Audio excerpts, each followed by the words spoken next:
Welcome back to the Brahmin Word, and we are wrapping up Genesis chapter 45, and we will see the direct aftermath of Joseph's revelation to his brothers, and they had this conversation between them, which we aren't told what exactly was said, but that must have been a fascinating conversation. Uh, but now we'll see how does how do the brothers respond when it comes to going and talking to their father? And especially, how does Jacob respond to all this? So, back to Genesis chapter 45, verse 16. We're going to go through the end of the chapter, which is verse 28. So, Genesis 45, verse 16.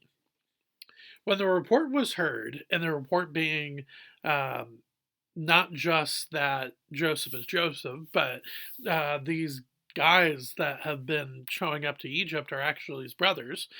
So that is the report. So when that report was heard in Pharaoh's house, Joseph's brothers have come. It pleased Pharaoh and his servants.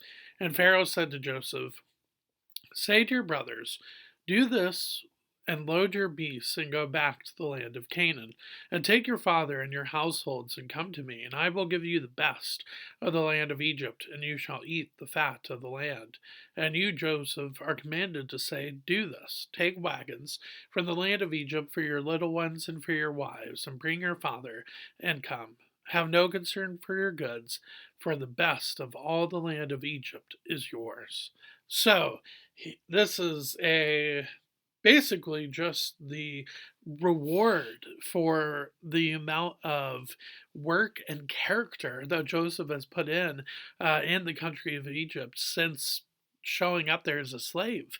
Uh, this is the reward for that. Not just the fact that Joseph is the second in the land, or that he has put together this plan to save countless people from famine, but the reward is that he gets to reunite with his family, and his family gets to live with him in Egypt. And it's not just that, but it's all the family.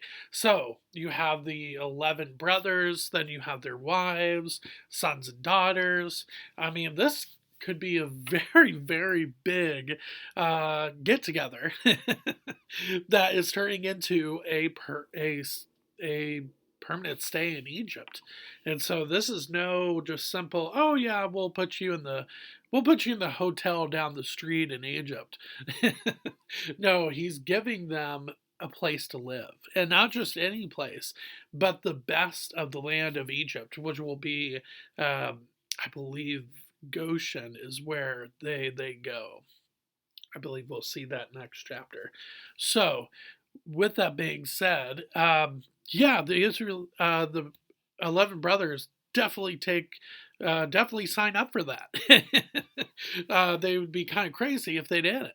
Verse 21, the sons of Israel did so, and Joseph gave them wagons according to the command of Pharaoh, and gave them provisions for their journey. So these wagons are not just to transport goods and possessions, but they're also used as basically kind of a vehicle uh, for the kids and the women to ride in as they are taking this trek from Canaan down. It's kind of like it's basically to the west, right? The west, yeah, to the west, but it's to the west to Egypt, and so it's not. Again, no cars, no roads, so a very it can be a difficult journey. But with the amount of transportation that Pharaoh has chipped in with all of these wagons, it will make it much easier. Verse 22, to each and all of them he gave a change of clothes, but to Benjamin he gave 300 shekels of silver and 5 changes of clothes. Now, again, you may think, is Joseph doing this to spite his other brothers? No, but he is showing his love for the youngest brother but then also, again, I think that connection to Rachel is so important. I think that's what we're to see here. Verse 23.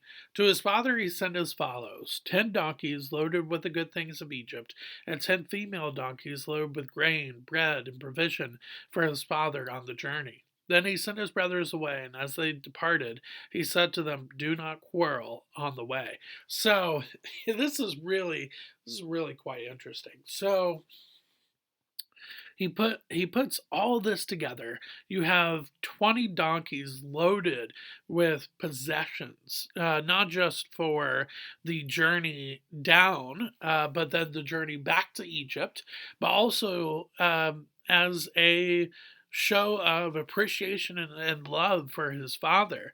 But then he brings up then he brings up this sentence that he gives to the brothers: do not quarrel on the way.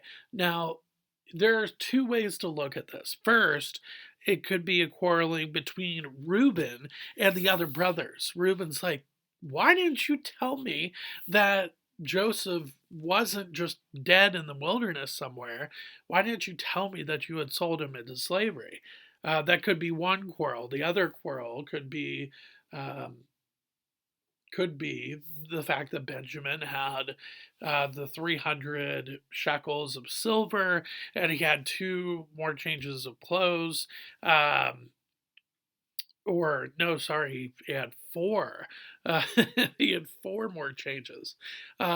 So that could have been a quarrel. The other quarrel could have been that the brothers that were more keen on selling him to slavery, the other brothers that weren't as keen with it, but maybe just went along with it, they could have quarreled with them. Like, what were you guys thinking when we sold him into slavery? So there's many ways that you can look into this. But the other point is that they shouldn't be quarreling anyways. They have not only have they regained their lost brother, but they now have gained a huge amount of very valuable land in Egypt, but also a very consistent way of surviving through this huge famine. And so, and yet, Joseph knows them to the point where he says, "Don't quarrel, because you really don't have anything to be quarreling about." Um, so I think that is interesting there to see that. Verse 25. So they went up out of Egypt and came to the land of Canaan to their father Jacob. And they told him, "Joseph is still alive, and he is ruler over all the land of Egypt." And his heart became numb, for he did not believe them. And this makes total sense. I'm not a parent yet. So I do not claim to know what it is like to lose a child. Um, and then to hear your other children say, actually, he's not lost, he's actually alive and doing not just well, but he's second in charge in Egypt. That would be just kind of confusing, which is why he responds with his heart being numb. It makes total sense. And again, knowing that this was a connection to his late wife, Joseph being a connection to his late wife Rachel, it all makes sense why he responds this way. But then in verse 27, but when they told him all the words of Joseph, which he had said to them, and when he saw the wagons that Joseph had sent to carry him, the spirit of their father Jacob revived. And Israel, which is another name for Jacob, said, "It is enough. Joseph, my son, is still alive. I will go and see him before I die." So, what a beautiful, beautiful moment this is. So you have a father that believes he has lost a dear son, and all of a sudden his other sons tell him, actually, he's not lost and he's doing extremely well. And you just, okay, I know, and I know I miss him, but that's too good to be true. That can't possibly be true. Not only that he's alive, but that he's the second in the land in Egypt. That can't possibly be true. But once they continue to tell him about what Joseph is doing and has said, and he sees the amount of stuff that has been brought, that those 20 donkeys worth of possessions. Again, I think that gift was sent by Joseph to Jacob to open Jacob's heart and mind to the fact that Joseph is alive and that he desperately wants to see his father again. And and I love the short answer at first. It is enough. It is enough. Again, you could see this in multiple ways. I think this phrase is enough is there's enough evidence now before me that I can put aside my fear and my doubt and my grief and take a chance at this being true. And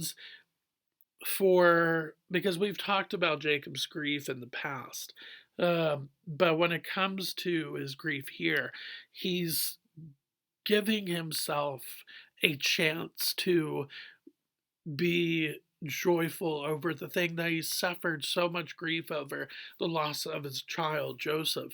He's now giving himself a chance to be joyful over the fact that his son actually wasn't dead but is alive and doing well. So it's just this beautiful moment of trust in the Lord. Now, it doesn't say here specifically, and Israel or Jacob trusted God and then said it is enough, but how he says it. And knowing that is one of the last things that he will do before he dies is going and seeing his son Joseph. That is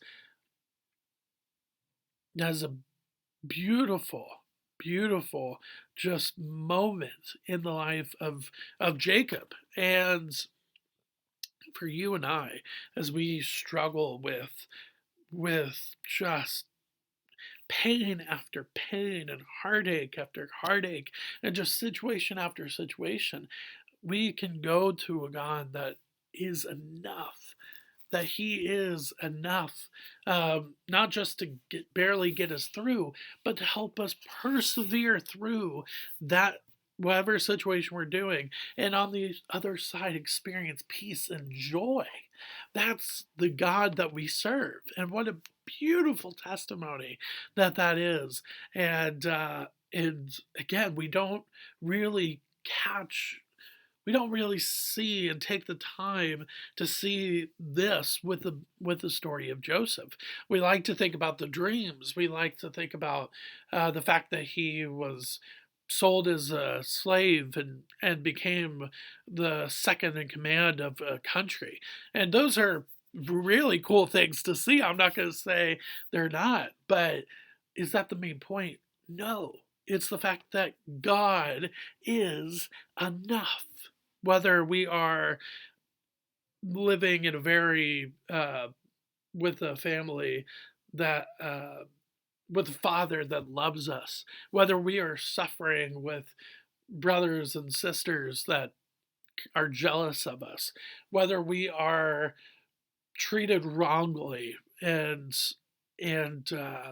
but then too when we are blessed by the character and the work ethic that we put in to our life, all of that is because the Lord is enough, and we should strive after him because he is enough. So with that being said, we will head to on Thursday we will head to Genesis chapter 46, where we see the reunion of Jacob and Joseph. And again, sorry about last Thursday, just got some things that came up and after I realized I hadn't done the Brahmin word that day, it was too late. So we will continue on, though, with Genesis 46 on Thursday. Thanks.